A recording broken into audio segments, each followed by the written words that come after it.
to protect the wealth of the continent's elite. The Templar Bank secured the worldly possessions of merchants, knights, and royalty alike, and held them in one country, while allowing withdrawal in another. Fees were charged for each step of the transaction, and if the fees were the New World Order 15 not enough, wise Templar bankers would charge more, if one needed to make a withdrawal of money in another currency. There was always a profit to be earned. The few records found in the Paris Temple show the various transactions that took place on a typical day. Entries signed by the Templar cashier of the day listed the amount of a deposit, the name of the depositor, the origin of the deposit, and occasionally to whose account it would be credited, if not the depositor's. A network of fortified houses throughout Europe and the Holy Land served as the predecessor of the modern branch system of any large financial institution. 5 categories of clients were served. Knights Templar. They often received payment in cities outside of their homeland, and were not willing to carry money. Ecclesiastical dignitaries, the king, other nobles, and the bourgeois. The records were kept in the Journal of Treasure. 1 This treasure would ultimately attract the interest of the French king, who was on the accounts receivable list. Templar Incorporated property management. Property and estate management played a large role in Templar affairs. Before the fall of Jerusalem, the Templars controlled 9,000 manors that had been donated to the order by Europe's landowners. An English property census noted the number of manors, farms, churches, advowsons, demesne lands, villages, hamlets, windmills and watermills, rents or vassais, rights of common and free warren, and the amounts of all types of property possessed by the Templars in England are astonishing. In Yorkshire the Templars owned several large manors and 60 smaller parcels of property. 2 In Sicily they possessed valuable estates, large tracts of land, and rights of fishery, pasturage, and cutting wood.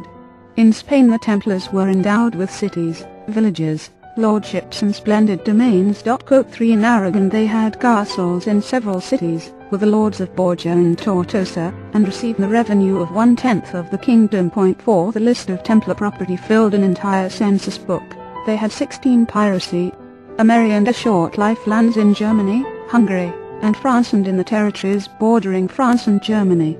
In 1180 hundreds of acres were required to support one knight in battle. A century later thousands of acres were necessary. Templar property was exempt from local tithes yet could receive them, while the common man would understand that the fruits of his labors provided support to those fighting the Crusades. A neighboring noble was not as gracious. A common man was generally required to contribute time, and for most this was easy. A noble, landowner, paid a higher price. He experienced higher costs and more challenge in finding workers, as he competed with the Templars for available able-bodied men. And a landowner, unlike his Templar neighbor, paid taxes. Because the temple employees were liable only to the order that employed them, fugitives and felons could find refuge from the law by working for a Templar estate.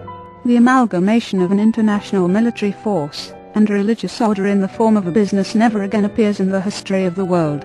In addition to reaping profits, the Templar order was the beneficiary of gifts that were meant as penance for sins. The greatest gift to the Templar order was required of King Henry II of England as a result of the murder of the Archbishop of Canterbury, Thomas of Becket. Henry donated funds to equip 200 knights a year, as well as more money in his will. The Templars had every advantage, and no one to report to. Templar Incorporated shipping. The Templar fleet was another source of profits that aroused the envy of the shipowners and merchants of France's port cities. In the early years of the Crusades, the Templars required massive movement of men, arms, and horses. They would contract with merchants of Italian city-states like Venice and Genoa. These merchants, especially those from Genoa and Pisa, had merchant colonies in Barcelona, Marseille, Mahdia, Ceuta, Tunis, and Tripoli. The ships brought in wares from China, India, and Ceylon. Because minor kingdoms would coin there the New World Order 17 money, the Italian traders were also money changers and lenders. The bankers from Venice, Genoa, Lucca, and Florence were called Lombards, and they replaced the Jews as Europe's merchant bankers. Loan rates could range from 15% for a business loan to 100% for a personal loan. Templar Incorporated would move to take business from the Italian merchants. 5 In 1207 the Templars became ship owners. When they weren't using ships for the transport of men, they would use the vessels for trade. The profits in the fleet itself began to grow in size.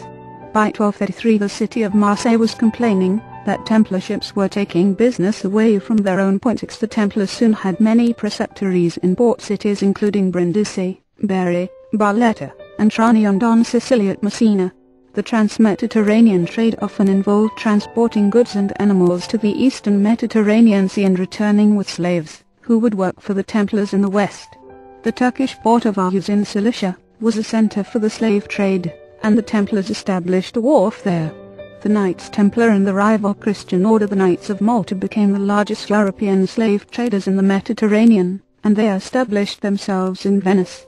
Perhaps the most important slave port of the Templars was the city of Acre in the Holy Lands. There all the slaves were called Muslims, regardless of their religion.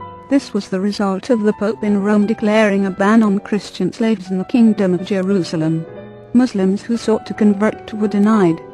Pope Gregory was told of this, and complained to the Grand Masters of both orders, but the trade in all its avarice continued. The Templar fleet served both to generate profits for the order, and as part of the Templar war machine. Flying the skull and crossbones as its battle flag, the Templar fleet was used in military operations against Egypt, the coast of Asia Minor, and throughout the Mediterranean Sea. In addition to transporting troops and carrying weapons and supplies for their military operations, as well as slaves and goods for trade, the Templars engaged in piracy. Piracy was defined as the act of capturing another ship on the seas.